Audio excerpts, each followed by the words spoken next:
It was a fairly routine day in Pakistan today. American missile strikes and assassination, the army continuing its offensive in the Swat Valley. It's an article of faith in Washington and London that radical Islam has to be stopped from taking over the country, which has nuclear weapons, of course. One of the less violent and, it's hoped, earlier interventions is being conducted by a man called Maajid Nawaz. He used to be a leading member of the Islamist group Hizb ut-Tahrir. Now the British government is paying for missionary work to change minds in Pakistan. Newsnight's Tim Hewell has had exclusive access to his tour.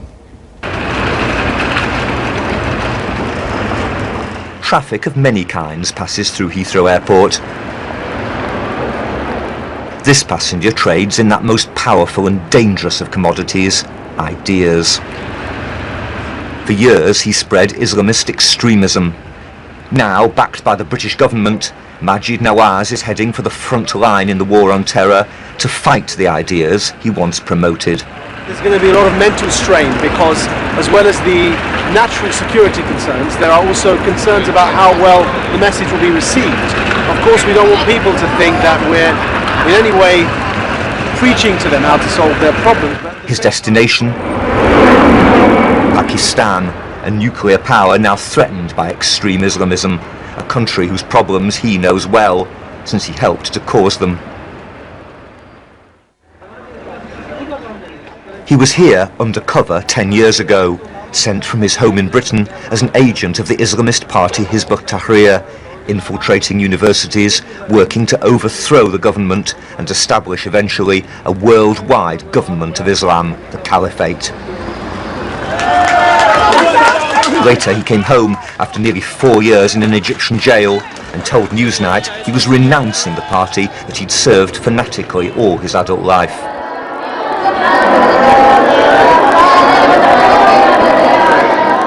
Back in Pakistan, Islamization has continued apace.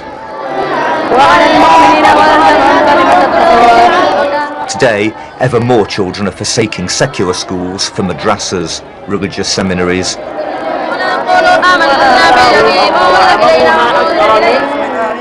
And some fear that the narrow focus on sacred texts leaves them ripe for conversion afterwards to the political creed of Islamism. The teachers at this Islamabad madrasa say it's none of their business. No, there's no such thing as a harmful madrasa. There may be individuals who are harmful, but not the institution. Students don't have any political ideology while they're with us. If we sense anything like that in a student, we kick them out. But once they finish their education, where they go, what they do and who exploits them, we are not concerned about that.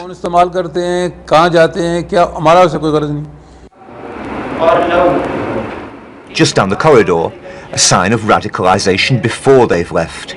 Saudi-style headdresses. Does that show admiration for a country that, unlike Pakistan, enforces sharia law? The best of Islam in Saudi Arabia because of the government of Saudi Arabia is working under the law of Islam. At the moment, Saudi Arabia is the only Islamic state because it has an Islamic system, and we are only seeing that in Saudi Arabia right now. Most Wahhabis, who follow the strict Saudi interpretation of Islam, don't believe in violent anti-Western jihad, but some do. The Pakistani police say the vast majority of suicide bombers are young, poor and madrasa educated. But they're just the foot soldiers of jihad. Its ideological commanders are usually educated elsewhere, in secular universities, and that's where anti-extremists like Maajid Nawaz believe the struggle for ideas must be waged.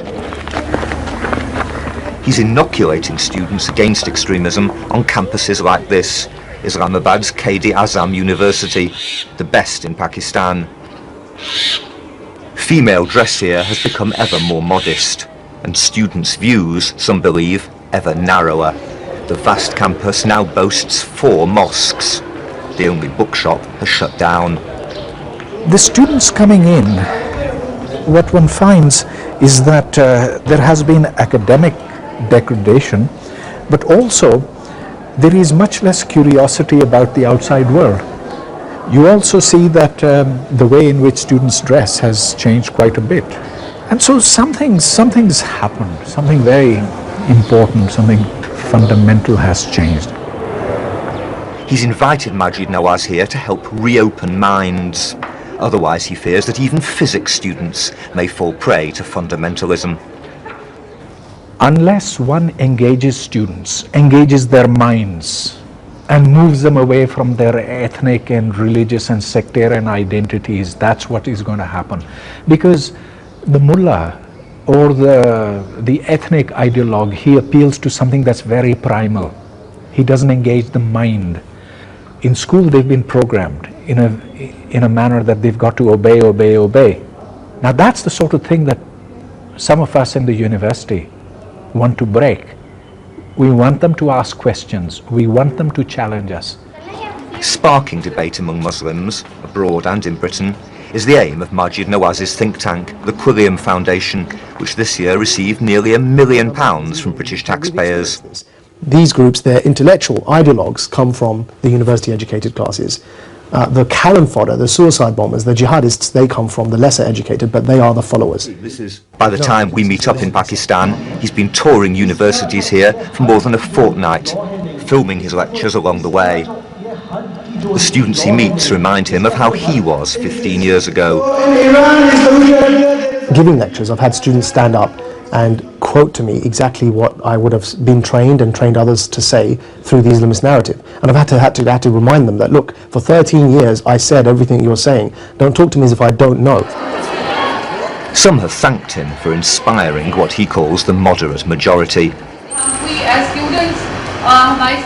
We are totally with you. We support you against extremism.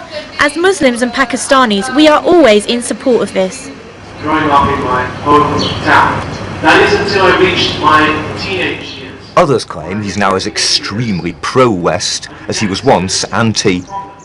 Even the surveys he conducts after the meetings, they claim, are biased. The West is responsible for all this chaos. And you haven't given us an option to say that. We should also be thinking for ourselves. If somebody's trying to use us, why do we fall into the trap? I've had people say to me there's no such thing as extremism in Pakistan.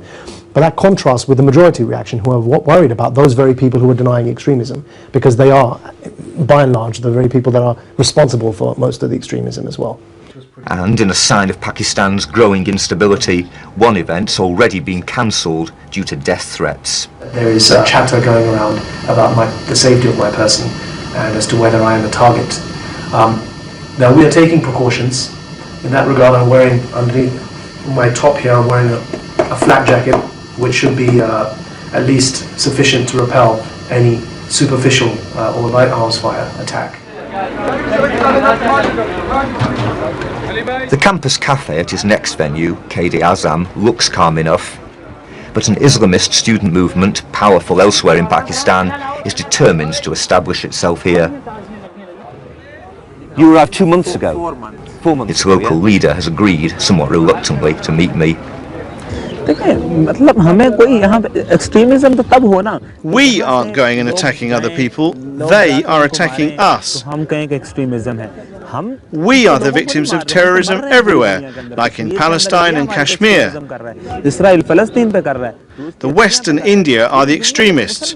Muslims are not extremists. So what would he say to a British Muslim preaching against extremism here? I would just tell that British guy that there is no extremism here. We'd explain to him what's going on here, and that Islam doesn't teach that, it teaches love.